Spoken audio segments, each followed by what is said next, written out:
नर्मदे हर माँ रेवा की प्रदक्षिणा अनुष्ठान का ये 33वां दिवस है और हम हैं माँ नर्मदा के बहुत सुंदर तट, बहुत सुंदर प्रपात, बहुत सुंदर स्थल धुआंधार में। जी हाँ, ये वो धुआंधार नहीं है जिसका दर्शन दुनिया जबलपुर में करती है। ये नरसिंहपुर ज़िले का धुआंधार है। ऐसा अद्भुत धुआंधार जिसने अपने आप को छिपा कर रखा है, गुप्त धुआंधार। यहाँ माँ नर्मदा बहुत ऊंची पहाड़ी से छलांग नहीं लगाती।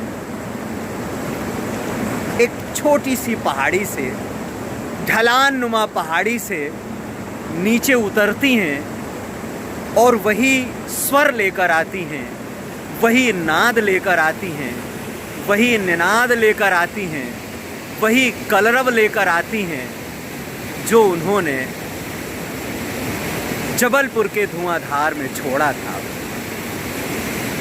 यहाँ भी पानी जब नीचे उतरता है तो दूध हो जाता है। जैसे माँ की कड़ाही में, बड़ी सी कड़ाही में दूध उबल रहा हो। इतना सफेद, इतना निर्मल। इस धुआंधार की एक विशेषता है, उस धुआंधार को आप दूर से देख सकते हैं लेकिन इसे बिल्कुल पास से छू सकते हैं। लेकिन छूने के लिए वो सतर्कता जरूरी है, क्योंकि यहाँ वेग बहुत है। अगर जरा भी असावधानी हुई तो ये वेग सीधे संगम में ले जाएगा, अपने साथ हमारी यात्रा भी कराएगा। इसलिए वो सावधानी तो जरूरी है। यहाँ पर माँ नर्मदा ने काले भूरे पत्थरों को, चट्टानों को तराश कर गोल बना दिया है।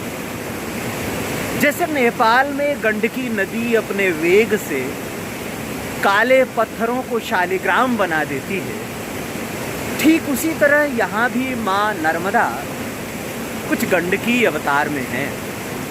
उन्होंने पत्थरों को बिल्कुल चिकना कर दिया है, इतना चिकना कि अगर पानी लगे पांव इस पर पड़ जाएं तो आप फिसल जाएंगे। इतना चिकना कि जैसे ये कोई बड़ा सा शालिग्राम बनाने जा रही है। इतना बड़ा शालिग्राम जो कहीं और न हो, इतना बड़ा शालिग्राम जिसको पूज कर आप और बड़े हो जाएं।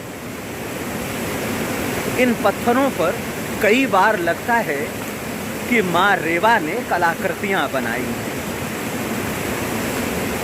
तरह तरह की कलाकृतियाँ। कई शिवलिंग बना रही हैं, ऐसे शिवलिंग जिनकी प्राण प्रतिष्ठा कहीं भी की जा सके, उन्हें पूजा जा सके, उन्हें जीवंत किया जा सके। ये भूरी स्लेट नुमा चट्टानें, कई बार ऐसा लगता है कि माँ की वो स्लेट है जिस पर वो इतिहास के, सनातन परंपरा के तमाम वो अध्याय लिखना चाहती हैं और अपनी आने वाली पीढ़ी को, आगत को पढ़ाना चाहती हैं, भविष्य को बताना चाहती हैं। लेकिन माँ का ये स्वरूप यहाँ बहुत दिन रहने वाला नहीं। यहाँ पर एक बांध प्रस्तावित है और उस बांध के कारण आने वाले दिनों में माँ नर्मदा का ये सौंदर्य, माँ नर्मदा की ये खूबसूरती, माँ नर्मदा का ये दैदीप्यमान रूप उस बांध में विलीन हो जाएगा, उस बांध में खो जाएगा। बांध की विशाल जलराशि देखकर कुछ लोग कहेंगे कि यहाँ पर कभी एक धुआंधार हुआ करता था, माँ नर्मदा का एक ऐसा रूप हुआ करता था जिसे देखकर आँखों को मोक्ष मिलता था, जिसे निहार कर आत्मा को शांति मिलती थी, जिसके दर्शन करके जीवन धन्य होता था। नर्मदे हर। सुबह जब परिक्रमा का मंगलाचरण हुआ तो धुआंधार में माँ का अद्भुत सौंदर्य देखने को मिला। उनके अद्भुत सौंदर्य के साथ प्रदक्षिणा की शुरुआत की। उनके रूप जाल में इस तरह से उलझा रहा कि छोड़ने का मन नहीं कर रहा था। लग रहा था कि आज के दिन और प्रदक्षिणा को विराम दें और धुआंधार में माँ के तट पर विशाल शिलाओं पर बैठकर तनिक सा ध्यान कर लें, तनिक सा भजन कर लें और उन्हें सुमिर लें, जो अलख निरंजनी हैं, जो नर्मदा हैं, जो रेवा हैं, जो अमरकंटक से चलती हुई कल कल छल छल करती हुई यहाँ तक पहुँची हैं। तट पर आगे बढ़ते रहे और दोपहर हुई। बरमान के सप्तधारा में, सप्तधारा जिसे लोग सतधारा भी कहता है, यहाँ माँ रेवा 7 धाराओं में विभक्त होती हैं। पत्थरों को काटती हुई, चट्टानों को काटती हुई, छोटी सी पहाड़ी को काटती हुई 7 भागों में विभक्त होती हैं। उनका विभक्त होना ही यहाँ पर उनका सौंदर्य है। ये इतना अनुपम है कि ये रोकता है।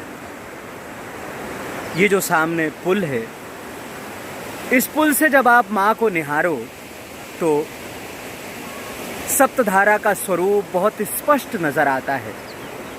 चूँकि हम लोग दक्षिण तट की यात्रा कर रहे हैं, दक्षिण तट पर हैं और बीच में जा नहीं सकते, इसलिए एक तट से ही माँ के इस रूप को देखा जा सकता है, निहारा जा सकता है।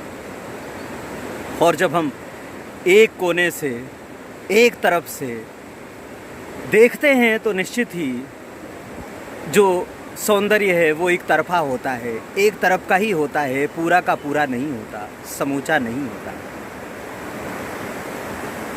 सतधारा के कई बार दर्शन हुए हैं। बरमान में माँ की परिक्रमा, पंचकोशी परिक्रमा करते हुए यहाँ से गुज़रना होता है। और जब भी गुज़रिए, पुल पर से माँ सतधारा के रूप में बुला लेती हैं, आवाज़ लगाती हैं कि भाई ठहरो। एक घाट ये भी है जहाँ पर हमने अपने आप को बांटा है, अपने आप को विभक्त किया है और ठहर कर काफ़ी देर तक देखने का सुख प्राप्त हुआ है। यहाँ से आगे बरमान है, बरमान घाट हैं,